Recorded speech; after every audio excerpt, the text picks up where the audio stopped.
guys, welcome back to another episode of Textory. If you don't know what Textory is, what are you even doing here? I mean, I'm joking. Textory is a podcast about history. We read historical texts, we dissect them, we laugh at them, we always find something modern in them. Yeah, that's what the podcast is about. So let's jump into it. Today we're coming back to a person that if you were cool enough to listen to previous episodes, I don't remember how many episodes back, but we did talk about Lola Montez. Now I'm gonna do like a quick reminder of who she is so you don't feel lost. But before that, just a quick reminder that I have a Patreon. Patreon.com/Textory is where you'll find me and you can support this podcast and make sure more episodes are coming out. So do check that out. Now back to the episode. Lola Montez, as I said, a quick recap. Lola Montez was a Victorian courtesan, a Victorian dancer, and just all around a bad bitch. Her name was actually Eliza Rosanna Gilbert. She had nothing to do with Spain. She pretended to be Spanish. She was actually Irish. And because it was the Victorian era, there was no way of checking that. So people simply did not care. Now, the last time we spoke about her, we read her book, The Art of Beauty, which was published in 1858. And when I was reading the book, I noticed that it's actually two books in one. So the first one, The Arts of Beauty, which we focused on the last time I was talking about her, is actually a bunch of beauty tips and just straight up like a beauty guide. But the second part, I just assumed it's like the same thing because it just seemed like a guide. So the other book is called The Art of Fascinating. And I was thinking, okay, this sounds interesting because her being a courtesan and obviously being like well-versed in relationships and in anything men-related, she had a lot of experience. So I would gladly read her notes on flirting, on being desirable, etc. So this one is actually directed towards men. And for the first couple of paragraphs, I was like 100% sure she's for real. And it wasn't until later that I was like, wait, no, she's making fun of them. She is 100% taking the piss. And I'm also like quite sure that this book was actually read by women who were like laughing at men. But anyway, let's jump into it. There is not much introduction I can do, but let's just get into it. I expect to win the gratitude of the whole masculine gender by these rules of the art of fascinating. It used to be supposed that this art belonged exclusively to my sex, but that was a vulgar error, which the sharp practice of the men has long since exploded. And it is now well established that gentlemen spend a great deal more in inventing ways and means to entrap women and get them in love with them than women do in trying to win the hearts of gentlemen. Lovemaking, indeed, seems to be the being's end and aim of a man. He appears to think that he was born for no other purpose, and he devotes himself to the business with a zeal and enthusiasm highly honorable to his exalted genius, and to the immortal station he claims for himself of being the Lord of creation. To become a proficient in the art of fascinating, therefore, is not merely an accomplishment and a pastime, but it is a duty which he may not neglect without incurring the gravest censure of mankind. In entering upon the study of this great and important art, to start correctly, he must take it for granted that women are not only very poor judges of men, but that they absolutely prefer fops, fools, and triflers to men of sense and character. If, however, the student has doubts on this subject, he had better refer to certain learned authorities, which will not fail to establish his mind in the right premises. Mackenzie says women have a predilection for frivolous men. One of the most learned of the British essayists says, "When we see a fellow loud and talkative, full of insipid life and laughter, we may venture to pronounce him a female favorite." Mr. Burke tells you that the character which generally passes for agreeable with the women is made up of civility and falsehood. So, At first, I was like, okay, so it's a book for men that want to attract women, and she is treating it very seriously. But this all vanished when I read the actual rules. So the book consists of dozens of rules. I will not read all of them, even though they're all really funny. It's a lot. So I picked some of them. You will soon see what kind of rules these are. Rule the first. Set it down then that women prefer triflers to men of sense. And when you wish to make one of the sex tremendously in love with you, you will of course make yourself as big a fool as possible in order to ensure the most speedy and triumphant success. Your hope of complete success, then, lies in your ability to be a coxcomb who has no earthly recommendation but his face, his coat, and his impudence. To acquire pleasing and fascinating manners, you will do well to spend about half your time between the curling irons and the looking glass. She's poking fun at men that take too much care of their appearance instead of actually working on their character, which, not to call anyone out, but I think it reminds me of modern men who, after a breakup, they do not focus on like what went wrong in terms of the relationship, what they could have done better, what they could improve within their character, but they go to the gym, basically. Rule the second. You will make an immense hit with the ladies by pretending to be no admirer of any particular woman, but a professed adorer and slave of the whole sex. A thing which you can easily show by staring insultingly at every pretty woman you meet. This will also be following the analogy of nature, as we know that insects molest those who have the tenderest skins and fairest complexions. Then, as you are not a particular but only a general lover, the ladies will regard it as a safe business to receive the fractional part of your heart, which might belong to them. Rule the third. You will do well to boast that you have no higher ambition in life than merely to render yourself agreeable to the ladies. This will at once impress them with profound respect for the magnitude of your ambition and the majesty of your genius. She's basically laughing at boys here. I feel like she's laughing at men that definitely existed in the era, and men whose sole interest was conquering women, attracting women, and just in general being admired. And I'm sure her being like the top level courtesan, she must have dealt with a great deal of those types of men. Rule the fifth. By all means, wear jewelry. If you have it not of your own, borrow it or get it some other way, for you must be sure that you go not into the presence of any woman whose good opinion is worth having without being loaded with jewelry. An immense breastpin, either of diamonds or paste, with 2 rings on each hand and a heavy fob chain, 12 inches long, will be sufficient to prove that you are a man of substantial good sense, and that you are the possessor of a heart which is worthy of the confidence and admiration of any woman. So, assuming these are all kind of like anti-rules, then she probably wasn't fond of men who wore jewelry, which is interesting because this is 1850s and no longer than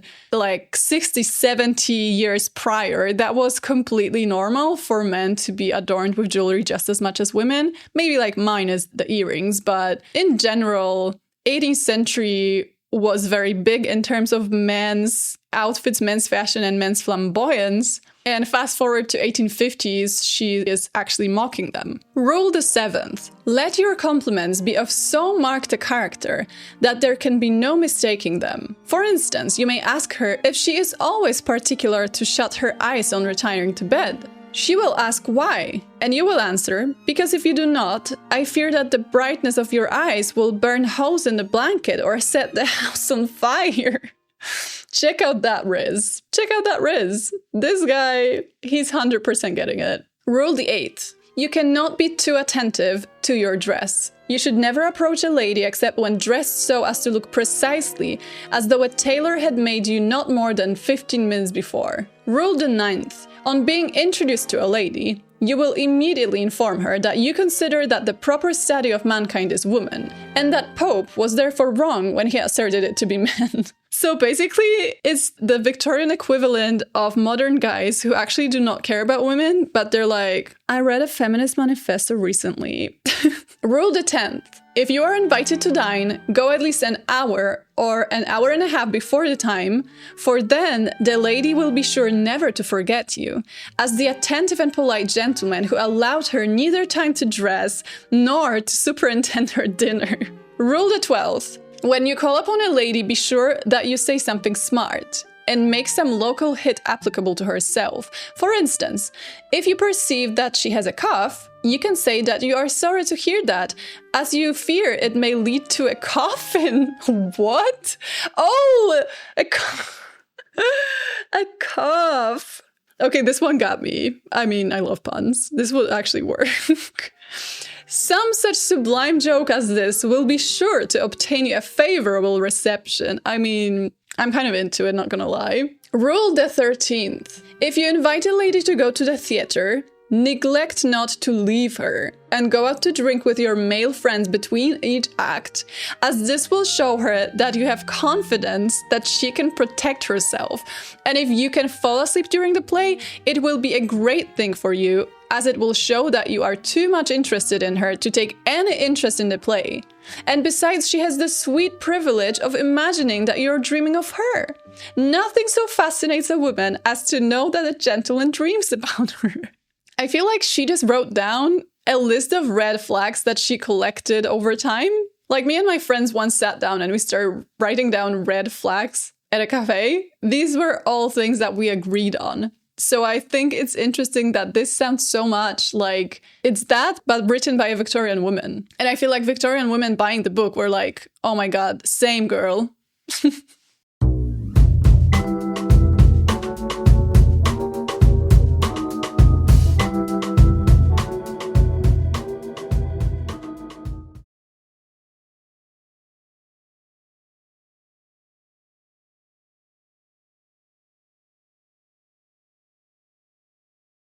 Rule the 14th. It will be greatly to your advantage to entertain the lady you would win with an account of the number of women who are in love with you, and of the decided advances which they have made to you. For this will not only prove that you are a great favorite with the ladies, and a man of true honor, but it will convince her that she may have the honor of being enrolled in the same list, and of being praised in the same way, in the presence of your other female friends. Again, this must have 100% happened. Like, a guy would list the ladies that are in love with him, and the lady would just be like, oh my God, can he not? Like, this is not attractive at all. Rule the 15th. One of the most direct and sure ways to fascinate a lady is to excite in her heart a spirit of rivalry through jealousy. A common way of doing this is to get the daguerreotypes of your father's cook and chambermaid and take them to your ladylove and tell her that they are the likenesses of two very rich and highly respectable ladies who have for a long time persecuted you with their affections, and at last have had the indelicacy to send you their pictures without any solicitation on your part whatever. Why is sending unsolicited pictures already a thing in 1858? It's so funny, like, oh my God, she sent me a daguerreotype without permission. I did not ask for that. Rule the 17th. If you have not learning, by all means pretend to have it, for this will give a lady and all her friends an opportunity of laughing at you, which will make you a most agreeable and amusing fellow in her estimation. Rule the 18th. It will be a masterly stroke of policy for you to pretend to be an atheist and to scoff at every idea of religion. For if you have no respect for your maker, nor for anything that mankind holds sacred, it will satisfy any intelligent and reflecting lady that you will have all the more respect and love to bestow upon her. This is an interesting thought. Does atheist love harder? Because he has no love that is spent on his faith. Rule the 19th. You ought to know that there are 4 things which always possess more or less interest to a lady: a parrot, a peacock, a monkey, and a man. And the nearer you can come to uniting all these about equally in your own character, the more will you be loved. This is also a cheap and excellent recipe for making a dandy, a creature which is always an object of admiration and esteem to the ladies. I know she's being sarcastic, but I'm assuming there must have been ladies that were like very attracted to dandies. And I mean, obviously, Beau Brummel is a good example, but I think a lot of men think that looking good is like not attractive to women, which I don't understand. But in this case, she's the one saying it. So I'm assuming it must have been like a lot of Victorian ladies that were just prim and proper and were not enjoying men that looked too good.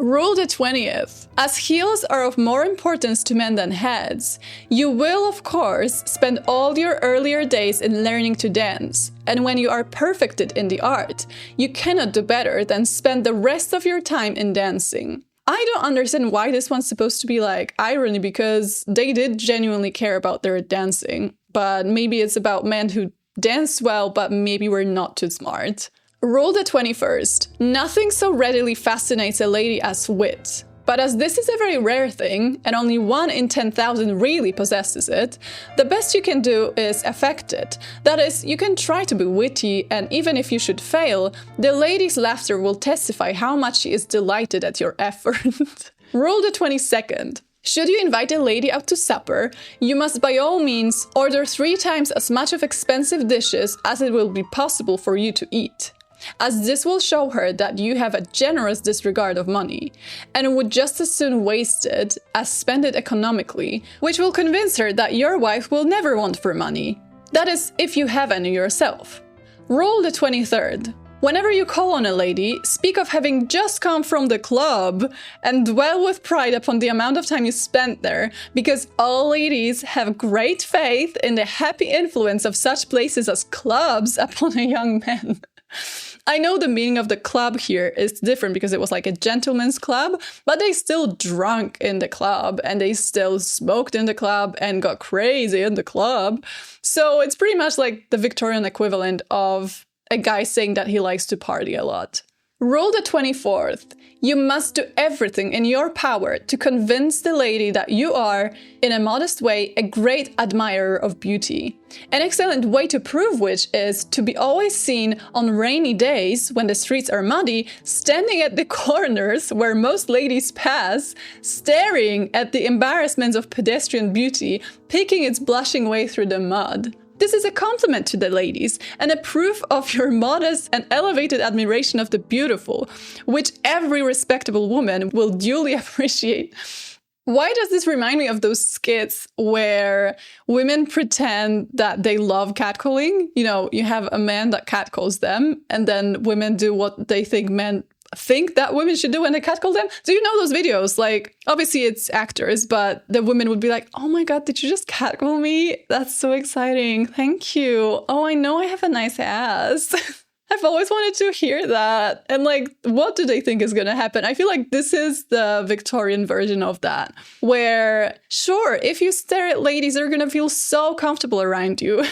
Rule the 25th. Of course, you will never allow yourself to sit 5 minutes by the side of a lady without paying her some respectful and delicate attention, such as taking her handkerchief and spreading it out on your lap, or leaning affectionately upon her, or throwing your arm over the back of her chair, which will look to spectators as though it were around her neck. And you can also examine her hair and say she's getting bald. This will convince the lady that you have not only an inquiring mind, but that you also possess the natural instinct of a well-bred gentleman. I started laughing because this whole description sounded like a date that my friend has been on, because like he did this word by word, except for the handkerchief part. Rule the 28th. As vanity is considered one of the female virtues, you cannot do a better thing than to evince as much of it as possible. A convenient way to do this is never to forget yourself in the presence of a lady. Talk, therefore, only of your own affairs. Rule the 29th. There is no way in which you can be more serviceable and render yourself more agreeable to a lady than to bring her all the bad news you hear, especially if it relates to herself. I kind of want to hear the gossip though, like, do tell me. Rule the 31st. Always have some joke ready, which is intended to be a hit at women. For example, if you see a lady eating a piece of tongue, you can remark that you are surprised to see her doing that, as you thought the ladies had already tongue enough. Some such original joke as this will impress a lady greatly in your favor. So again, guys are making jokes about women and then they're like, nobody likes me. Why do women not want to date me? And this was already the case in the 19th century. Rule the 33rd. Always talk a little doubtingly of female virtue, for that will show that you are rigidly virtuous yourself, and that you associate chiefly with those ladies who cannot fail to be of great advantage to you in giving you proper and sufficiently cautionary ideas of the character of the sex. Rule the 36th. Always complain that your lady acquaintances are too numerous and absorb too much of your time, which will convince a discerning woman that you have not a single respectable female acquaintance except herself, and that she therefore has you all to herself, including all your pretensions and lies. She sounds really salty with this, like, not gonna lie, she sounds really, really done. Rule the 37th. It is a masterly stroke of policy of some young men to be always railing at matrimony. An example I advise you by all means to copy, for it will give you an opportunity of courting every pretty woman who comes in your way without being suspected of any but the most unselfish intentions. Rule the 39th. What is called attitudinizing is a great game to play upon an intelligent and sensible woman. That is, to throw your body into a series of graceful pictures or fascinating attitudes, which you must study before a mirror. Rule the 40th. If you perceive that a lady is decidedly averse to receiving you and actually flies from your presence, you should perpetually throw yourself under her nose on the same principle that a horse is made to smell a wheelbarrow to keep him from taking fright at so ugly a machine. Again, I cannot imagine the amount of times that Victorian women were clearly not interested and the men were still on it and they would not leave them alone. Rule the 41st. Or if a lady begins to show evident signs of wariness at your frequent calls, by all means double your attentions, call oftener, or stay longer until you make yourself a fixture in her presence, like a dummy in the doorway of a haberdasher. Rule the 45th. I advise you to study to perform a few pleasing and charming tricks in every lady's presence. You can open the door on a winter's night and then astonish and delight her by asking if there are any pickles in it. And when she asks, what do you mean? You reply, nothing, only I see it's a jar. I'm gonna die. A few such tricks as these will convince a lady that you would be as amusing in a house as a monkey and therefore would be a great prize as a husband. Okay, sense of humor though. Sense of humor, let's be honest. It's attractive, so I disagree with her here. Rule the 46th. We're almost there. We're getting to the end of it. If you intend to call on a lady in the evening, do not neglect to drink liquor several times and several kinds of it during the day, for this will give spirit to your conversation, while it will enable you to perfume her whole house with a fragrance. Ew. Rule the 47th.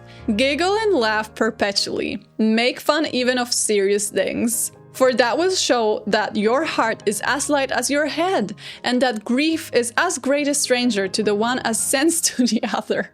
And the last one, rule the 48th. If you have not the natural sprightliness and playfulness to enable you to take advantage of these rules, take the other tack, and be as surly as possible. That is, if you cannot be a puppy and frisk and bark, be an old dog and growl. Whew, okay. That's a lot of rules. But at the same time, I just cannot with how many of these are just literally mirrors of situations that we deal with in modern courtship, because there is a huge rift between what men think women find attractive and what women actually find attractive. And you see it on the dating apps, you see it in the way people create their dating profiles, you see it in the way people are getting asked out in the street and then not left alone. Guys are just doing everything wrong. Like, it's the modern dating culture. It's the weird rift between men and women. And to know that it existed even in a society as strict as the Victorian society, a society that was built on rules, that was meant to be a massive social cage of how you had to behave and how you had to approach the opposite sex. It's just hilarious to me. It's also a little bit sad, but it's hilarious because how many times in this podcast am I going to say that nothing has changed? I will give it, though, to the fictional men in this book. The puns were on point. So kudos to Lola Montez for coming up with them because these are actually hilarious. Let me know what you guys think. Don't forget to check out my Patreon at patreon.com/textory. And I'll hear you in another episode. See you next time. Bye-bye.